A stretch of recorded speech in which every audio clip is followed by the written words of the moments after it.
Love और रात जैसी फिल्मों की एक्ट्रेस रेवती की डायरेक्ट की हुई नई फिल्म आई है। नाम है सलाम वेंकी। श्रीकांत मूर्ति ने एक किताब लिखी थी, द लास्ट हुरा। ये फिल्म उसी पर आधारित है। कहानी के सेंटर में है एक माँ और बेटा, सुजाता और वेंकटेश, जिसे लोग प्यार से वेंकी भी बुलाते हैं।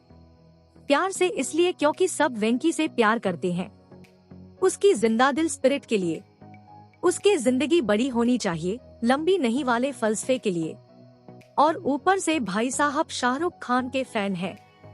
कल हो ना हो से लेकर डीडीएलजे तक के डायलॉग रटे हुए हैं।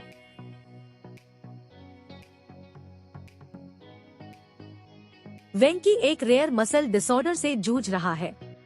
डॉक्टर्स ने जन्म के वक्त कहा था कि ये बच्चा 15 से 16 साल से ज्यादा जी नहीं पाएगा। वेंकी अब 24 साल का है और उसकी हालत बिगड़ने लगती है। डॉक्टर्स बचने की कोई उम्मीद नहीं देखते।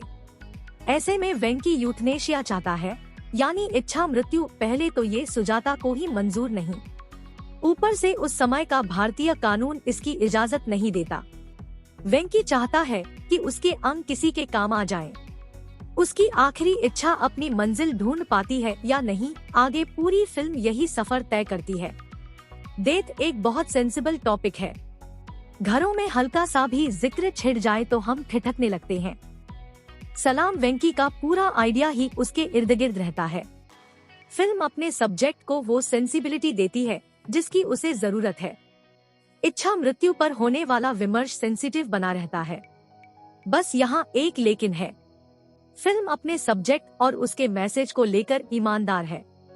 हालांकि वो ईमानदारी स्क्रीन पर ठीक से ट्रांसलेट नहीं हो पाती, और इसमें एक्टर्स का दोष नहीं।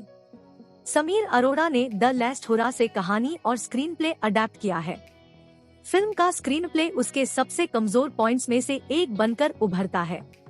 सीन्स में कंसिस्टेंसी की कमी दिखती है, जैसे कहानी का कुछ हिस्सा चल रहा है लेकिन फिर अचानक से याद आया हो कि ये दिखाना है, फिर उससे शिफ्ट करके कुछ और।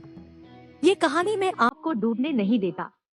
फिल्म ऐसे टॉपिक पर बात करती है जिसे लेकर आज भी हम असहज हो जाते हैं।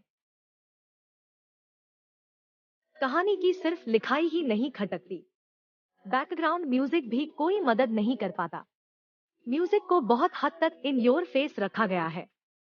एक सीन में आप देखते हैं कि वेंकी से हॉस्पिटल में गुरुजी मिलने आते हैं। गुरुजी हॉस्पिटल बेड के पास बैठे हैं।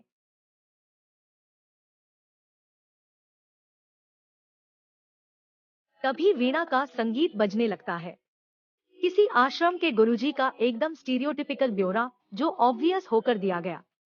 इन सब खामियों के बावजूद मेरा स्टैंड यही है कि फिल्म अपने सब्जेक्ट को लेकर असंवेदनशील नहीं, बस उसे ठीक से दिखा नहीं पाती। इस वजह से अपनी मैसेजिंग में मिक्सअप हो जाती है। फिल्म का ट्रेलर आने के बाद सबसे पहला ध्यान गया उसकी कास्ट पर। प्रकाश राज, राहुल बोस, अहाना कुमरा, राजीव खंडेलवाल, कमल सदाना और आमिर खान जैसे एक्टर्स, ऊपर से काजोल और विशाल जेठवा, इस फिल्म की जान। काजोल ने सुजाता का किरदार निभाया। उनका किरदार मैच्योर है। जिंदगी का एक बड़ा हिस्सा अपने बेटे के हॉस्पिटल बेड के सिरहाने बीता। उम्मीद हारने को तैयार नहीं। ऐसे स्थिति में भी जब कोई रास्ता ही न हो, काजोल उस मैच्योरिटी का भार पूरी फिल्म में अच्छे से उठा पाती है। आपने शुरुआती सीन्स में उन्हें देखा और उनके किरदार को लेकर एक आइडिया बना लिया। काजोल बस कैरेक्टर की उसी लाइन पर चलती है,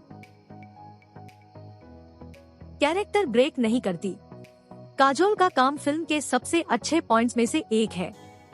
दूसरे अहम पहलू है विशाल जेठवा। आपने उन्हें मर्दानी 2 में भी देखा है, जहां से उनका काम हाईलाइट हुआ था। वेंकी बने विशाल के पास सीमित संसाधन थे। मसल काम न करने की वजह से एक पॉइंट पर उनका किरदार बोलना बंद कर देता है। फिर एक वक्त आता है जब उनके चेहरे की मसल काम करने बंद कर देती है। विशाल को ऐसी सेटिंग में देखकर ये नहीं लगता कि उन्हें हाव भाव और बोली की कमी खल रही है।